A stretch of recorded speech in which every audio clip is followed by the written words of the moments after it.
અગાઉના વિડીયોમાં આપણે સંખ્યા પેટર્ન વિશે જાણ્યું. આ વિડીયોમાં આપણે કેટલીક અનોખી સંખ્યા પેટર્ન વિશે જાણીશું.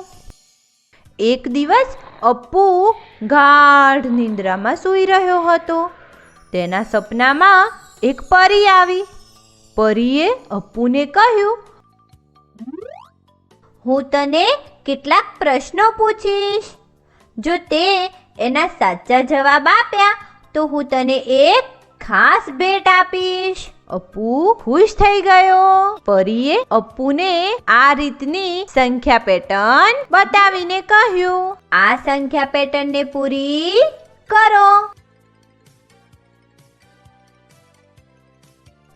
અપ્પુ વિચારવા લાગ્યો કે તે આ સંખ્યા પેટર્નને કઈ રીતે પૂરી કરશે. બાળકો, શું તમે આ સંખ્યા પેટર્નને પૂરી કરવામાં અપ્પુની મદદ કરી શકો છો?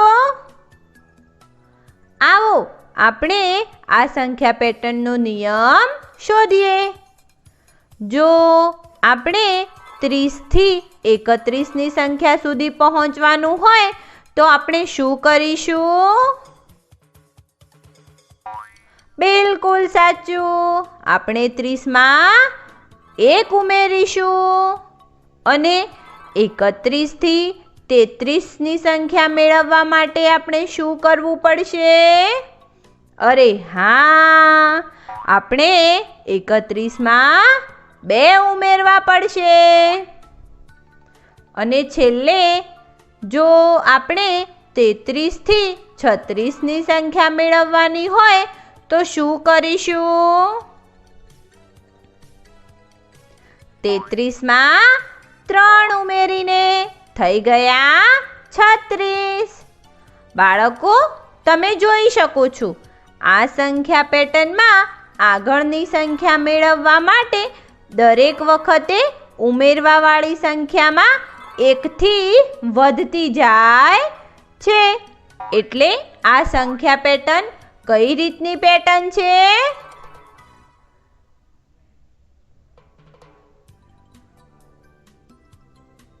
બિલકુલ સાચું.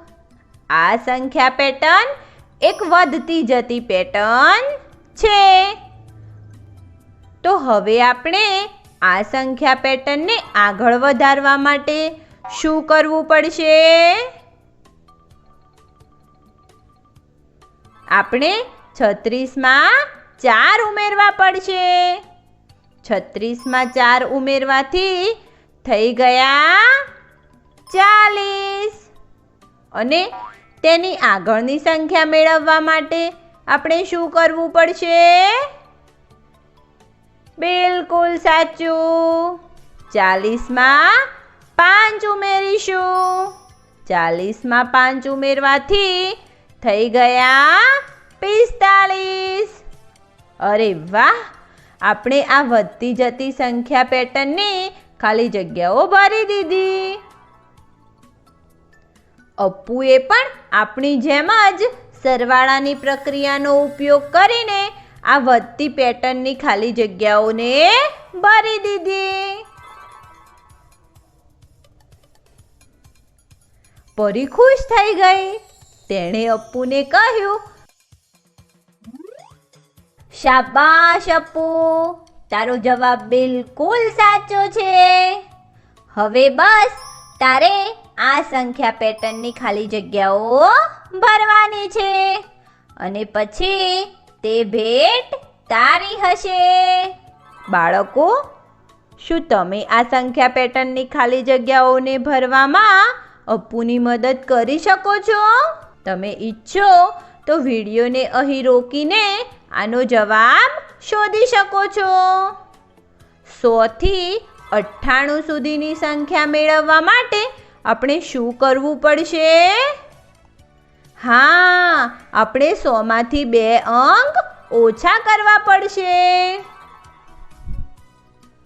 અને 98 થી 95ની સંખ્યા સુધી પહોંચવા માટે આપણે શું કરીશું? આપણે 98માંથી 3 અંક ઓછા કરીશું.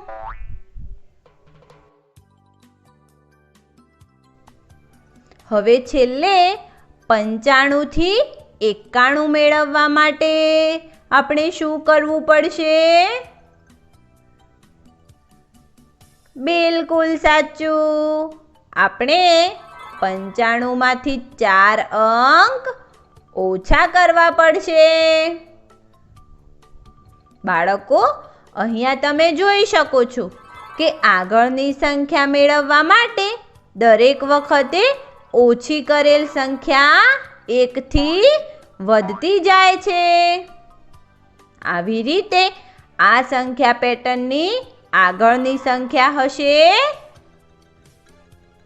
91 થી 5 અંક ઓછા, એટલે 86. અને તેની આગળની સંખ્યા મેળવવા માટે આપણે શું કરીશું? બિલકુલ સાચું. 86 માંથી 6 ઓછા કરીશું. 86 માંથી 6 ઓછા કરીને થશે 80. અપ્પુએ પણ આપણી જેમ જ બાદબાકીની પ્રક્રિયાનો ઉપયોગ કરીને આ સંખ્યા પેટર્નની ખાલી જગ્યાઓ સાચી રીતે ભરી દીધી.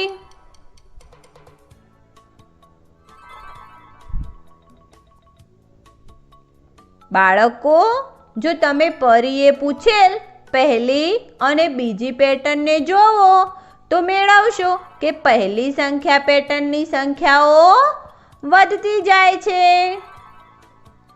અને બીજી સંખ્યા પેટર્નની સંખ્યાઓ ઓછી થતી જાય છે. અને બાળકો, શું તમે એક બીજી રસપ્રદ વાત જાણો છો?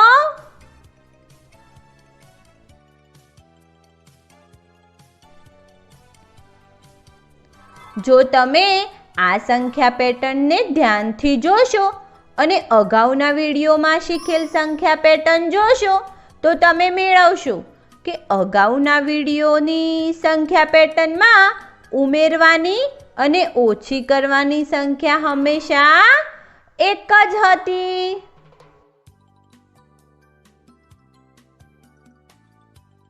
જ્યારે કે આ વિડીયોમાં આપણે જોયેલ સંખ્યા પેટર્નમાં દરેક વખતે ઉમેરવાની અને ઓછી કરવાની સંખ્યાઓ અલગ અલગ છે. પરીએ અપ્પુને કહ્યું, શાબાશ અપ્પુ, તારો આ જવાબ પણ બિલકુલ સાચો છે.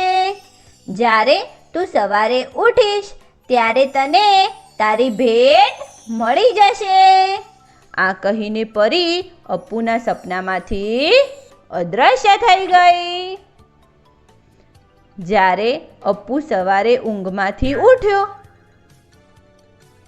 તો તેણે જોયું કે તેની સામે એક પોટલીમાં થોડાક સોનાના સિક્કા હતા.